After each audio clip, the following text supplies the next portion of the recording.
hadn't loved people before, but I hadn't realized what it meant to love them before. I was so startled. I couldn't speak. So she walked away. Wait! Wait! I had to follow her down the street. You're right. I will. Then I'll see you tomorrow. Goodbye. Goodbye. That was the most thrilling thing that ever happened to me in my life. I could wish you such a moment as that one was, though when I think of everything that came before it, for me and for your dear mother too, I'm not sure I should. If you're a grown man when you read this, it is my intention for this letter that you will read it then. I'll have been gone a very long time. I'll know most of what there is to know about being dead, but I'll probably keep it to myself. That seems to be the way of things. Last night, in that time before bedtime, Son? Yes, Dad? we were talking. You know, I might be gone sometime. Where? Well, to be with the good Lord. Why? Because I'm old. I don't think you're old. Give me your hand. You aren't very old, so that settles it. What is it, Papa? You might have a different life from mine, and from this life you've had with me, and that would be a wonderful thing. There are many ways to live a good life. Mom already told me that. Don't laugh. Don't laugh at me. No, it's not you. Really not. I'm sorry. Now you're giving me that look. What look? That look. I have never seen it on any other face besides your mother's. Passionate and stern. I'm always a little surprised to find my eyebrows unsinged after I've suffered one of those looks. I will miss them. No, it seems ridiculous to suppose the dead miss anything. I don't know how many times people have asked me what death is like. Even when I was a very young man, people as old as I am now would ask me. I used to say it was like going home, and then I'd walk back up the road to this old parsonage and make myself a pot of coffee and a fried egg sandwich and listen to the radio. Do you remember this house? A little? I grew up in parsonages. I've lived in this one most of my life, and I thought this was the draftiest and the dreariest. I was alone in it. I didn't feel much at home in the world, that was a fact. Now I do. A bubble just floated past my window, fat and wobbly and about to burst. It was you and your mother, blowing bubbles at the cat. Some of the bubbles drifted up above the trees. You two were too intent on the cat to see the celestial consequences of your worldly endeavors. Ah, this life, this world. Your mother has told you I am writing your begats, and you seem very pleased with the idea. Well then, John Ames, preacher, born in the year of our Lord 1880 in the state of Kansas, the son of John Ames, preacher, grandson of John Ames, also preacher. At this writing I have lived 76 years, 74 of them here in Gilead, Iowa. You're just like all them old men in the Bible. I wish it were true. You'll live to your 120. Maybe leave you with a few cattle and oxen. Maybe. And men servants and maid servants. My father left me nothing. Your father left you a trade. Which happened also to be my vocation. Fact is, I just grew up with it. Most likely you will not. I just want to tell you that I regret very deeply the hard times I know you and your mother must have gone through, with no real help from me at all, except my prayers. What else should I tell you? What do you need to know? When I was just a little older than you, my father took me to find the grave of my grandfather. At that time, we'd been living in Gilead for about 10 years, my father serving the church here. His father ran off to become a sort of itinerant preacher. He died in Kansas and was buried there near a town that had pretty well lost its people. It took my father months to find where he had ended up. It grieved him bitterly that the last words he said to his father were very angry words, and there could never be any reconciliation between them in this life. We set out to find his resting place. We asked anyone we met, and they were precious few, if they had seen my grandfather. He was a preacher, something of John the Baptist about him. He had just the one eye. You couldn't miss him, I guess. We found it. I don't often use the expression God-forsaken, but when I think back to that place, that word does come to mind. The graveyard took some finding. We walked past it twice. That graveyard was about the loneliest place you could imagine. We worked a good while to put things right. We scattered seeds around, bee balm and cornflower and sunflower and sweet pea, seeds saved from our own garden. And then we prayed. Every prayer seemed long to me at that age, and after a while I had to look around a little. At first, I thought I saw the sun setting in the east. Then I realized it was a full moon, rising just as the sun was going down. Each of them was standing on its edge with the most wonderful light between them. I would never have thought that place could be beautiful.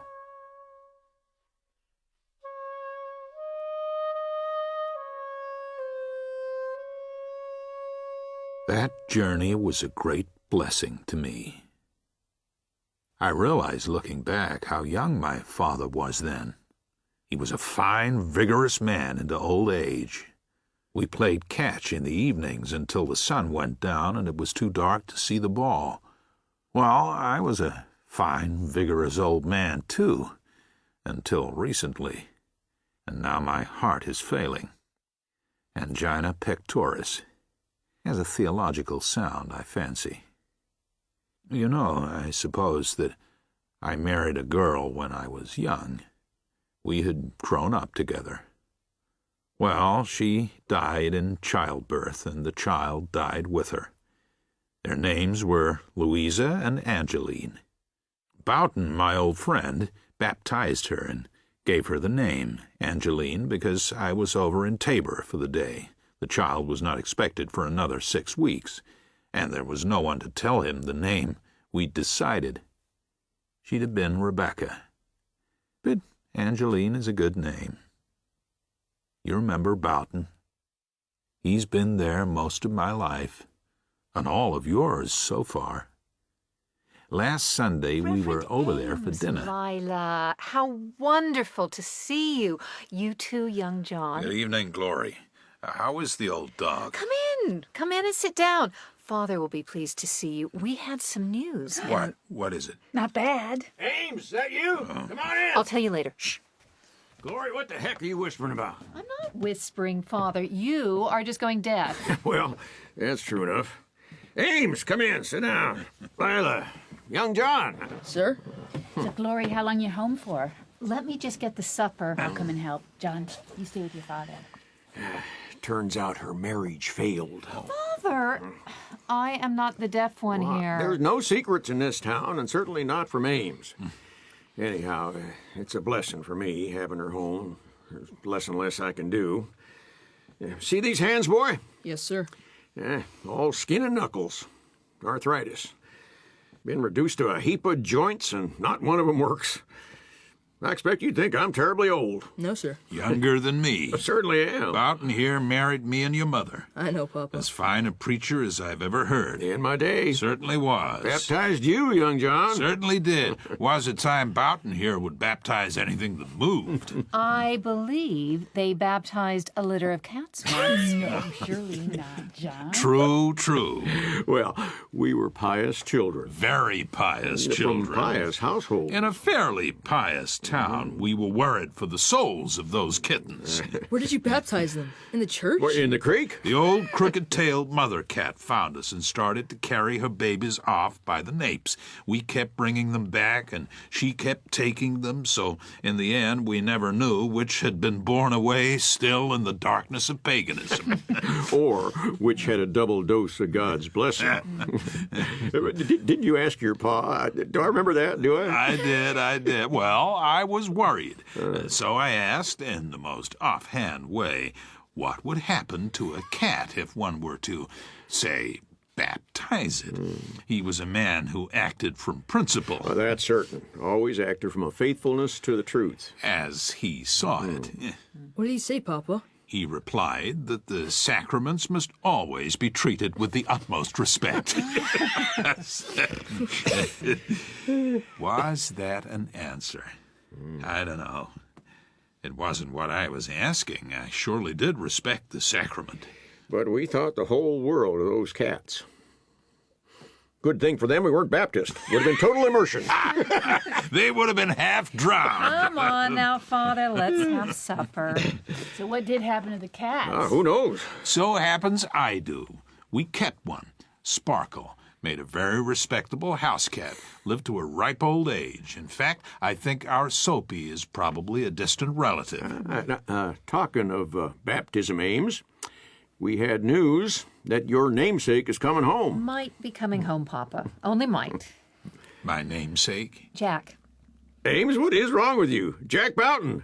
My son Jack. Jack. It has been a long, long time. Papa, your name's not Jack. No. Jack's given name was John. John Ames Boughton. Well.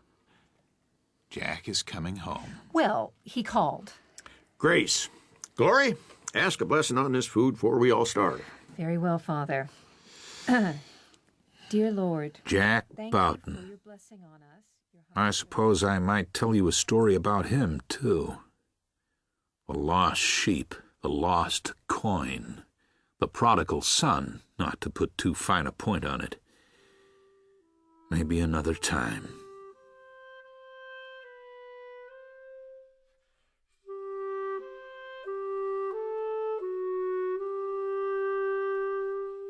This morning, I did a foolish thing. I woke up in the dark and walked over to the church the way I used to. I did leave a note. John? Lila? Whatever is the matter? John, thank goodness. When you weren't there, I was scared.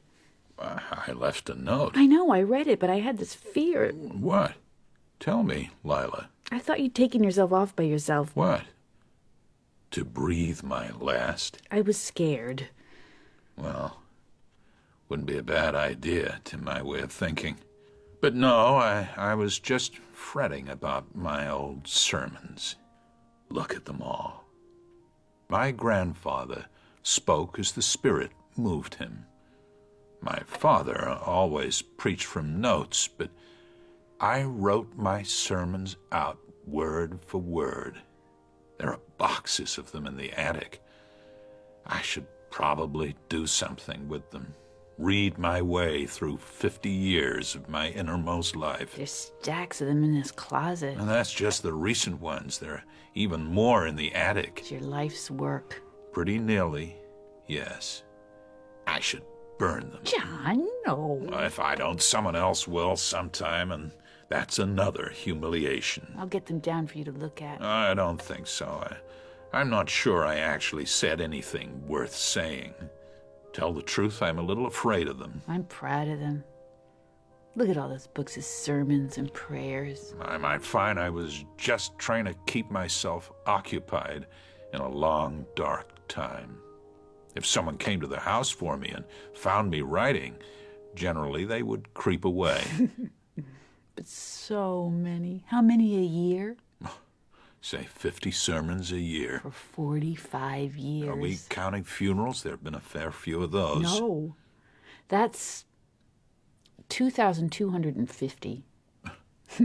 How long is each one? Well, I don't know. 30 pages, maybe. So that's 67,500 pages. Lila, you are a human abyss. I just work behind too many counters is all. How many pages in a volume? I don't know. Let's see, 300? That's 225 books. 225. Can that be right? 225. I'm up there with St. Augustine for quantity. That's amazing. All that time, sifting my thoughts and choosing my words, trying to say what was true. You do, John. You're always truthful. It's wonderful. What is really wonderful is that I'm grateful for those dark years, though now they seem like a long, bitter prayer that was answered, finally. The day you walked into church in the middle of the prayer to get out of the weather, I thought at the time. No, John, you didn't, really? Well, my dear, it was pouring, and you looked at me with those eyes, so serious, I was embarrassed to be preaching to you. And now, this is all I leave to you and the boy. All these words. I truly wish I had the means to spare you the slightest acquaintance with that very poverty the Lord himself blessed by word and example. You think I don't know how to be poor, John? I've done it all my life. Still, it shames me to think I will leave you and John so naked in the world. It's the way I came into it. The way we all came into it.